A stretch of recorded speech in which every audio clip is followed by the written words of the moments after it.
Welcome. Settle into a comfortable position, whether you're lying down or sitting up. If it feels right, gently close your eyes. Take a slow, deep breath in. Feel your chest rise as your lungs fill. Then softly exhale, letting go of any tension you've been holding. Before we continue, don't forget to like the video and subscribe to the channel. Also, let me know where you're from and what time you're watching it. Always great to connect with you. Now, take another deep breath in and exhale slowly, releasing any lingering stress. Feel your shoulders relax, your jaw loosen, and the tension in your forehead fade away. With each breath, notice your body growing heavier, sinking deeper into relaxation. Let your mind drift freely, like a leaf floating on a calm, steady stream, carried effortlessly. Simply listen to the sound of my voice and allow yourself to be gently guided.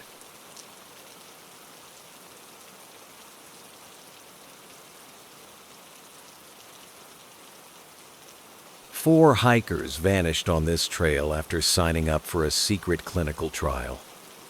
What if the nightmares you dream could kill you in real life? Tonight, we uncover a hiking horror so twisted it'll make you question what's real and what's waiting in the shadows.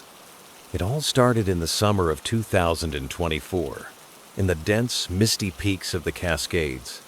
Four friends, Lila, Ethan, Mia, and Jake, were avid hikers. The kind who'd chase any trail no matter how brutal. They'd been tight since college, always looking for the next adventure. But this time, they weren't just chasing a summit, they were chasing a paycheck. See, Lila had stumbled across a sketchy online ad. Volunteers needed for a groundbreaking sleep study. $5,000 each. Must be willing to camp. The catch? It was hosted by a shadowy biotech company called Somnus Tech. No one had heard of them, but $5,000 each? That's hard to turn down. They signed the waivers without a second thought. The plan was simple. Hike to a remote site, set up camp, and let Somnus Tech's team hook them up to some fancy brain-scanning gear. The scientists claimed they were testing a new drug to enhance dream clarity. Harmless, right? Spoiler, it wasn't. The first night was where it all went wrong. They reached the Camp Saitia clearing surrounded by towering pines that seemed to swallow the moonlight. The Somnus Tech team was already there, dressed in hazmat-like suits, setting up these sleek, metallic devices that looked straight out of a sci-fi movie. Each hiker got a headset wired to their temples and a small injection. "It's just a sedative," the lead scientist, Dr. Voss, said with a smile that didn't reach his eyes. "You'll sleep like babies." And they did, at first. But then the dreams started. Lila dreamed she was running from something claws, scraping the ground behind her, hot breath on her neck.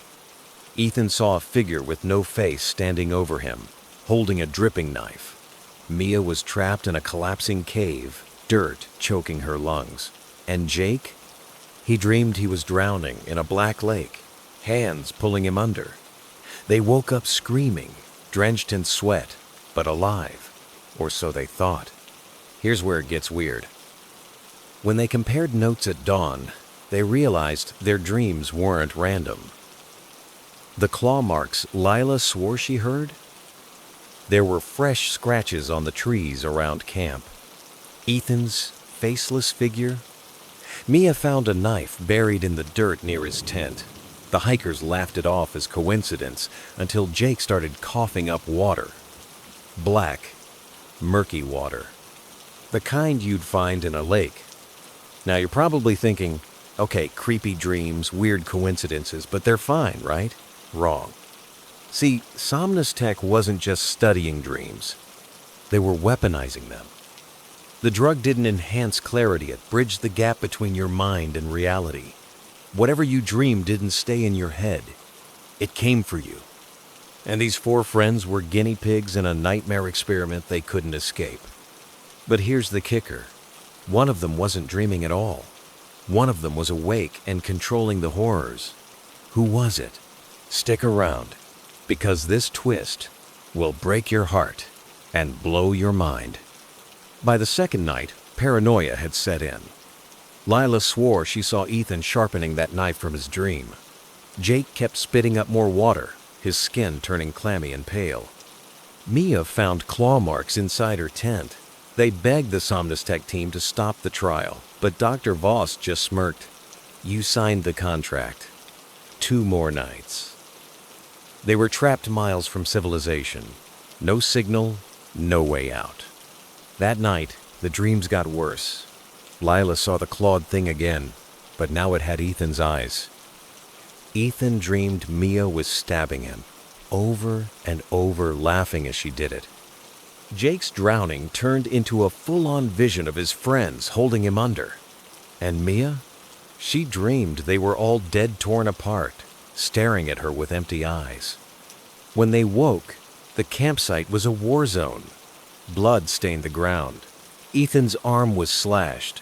Jake could barely breathe, and Lila's sleeping bag was shredded, but no one admitted to doing it. They were all suspects now. Then Mia found something that broke them, a hidden camera in the Somnus gear, recording everything. They weren't just test subjects, they were entertainment. Someone, somewhere, was watching their terror unfold and loving it. By the third night, only 3 of them were left. Jake didn't wake up. His body was found cold, soaked, like he'd drowned right there in his tent.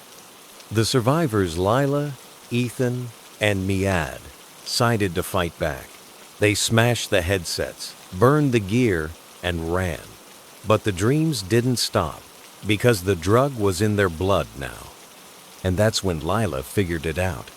Ethan wasn't dreaming. He never had been. See, Somnus had a failsafe. One subject in every trial was immune to the drug.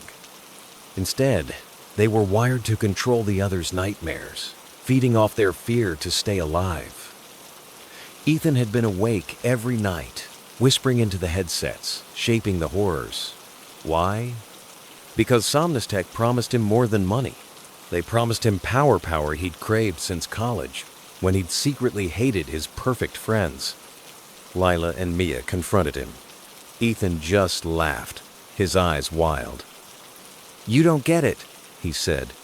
"I'm the only one who'll walk out of here."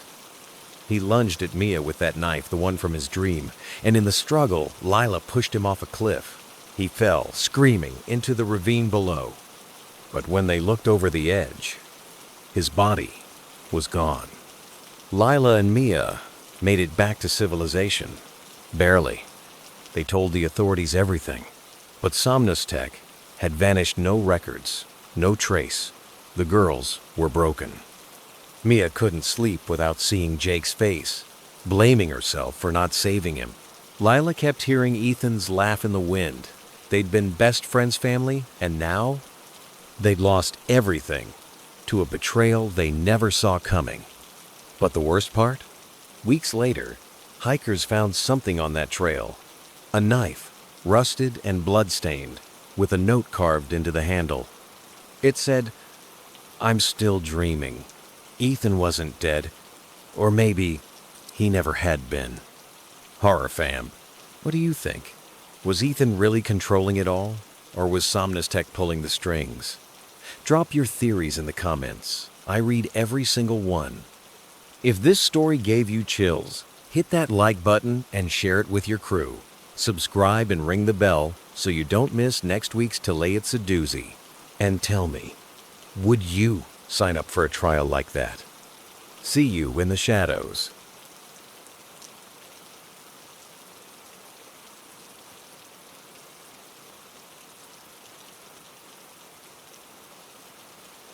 And there we are reading stories, carried to you on the wings of the rain.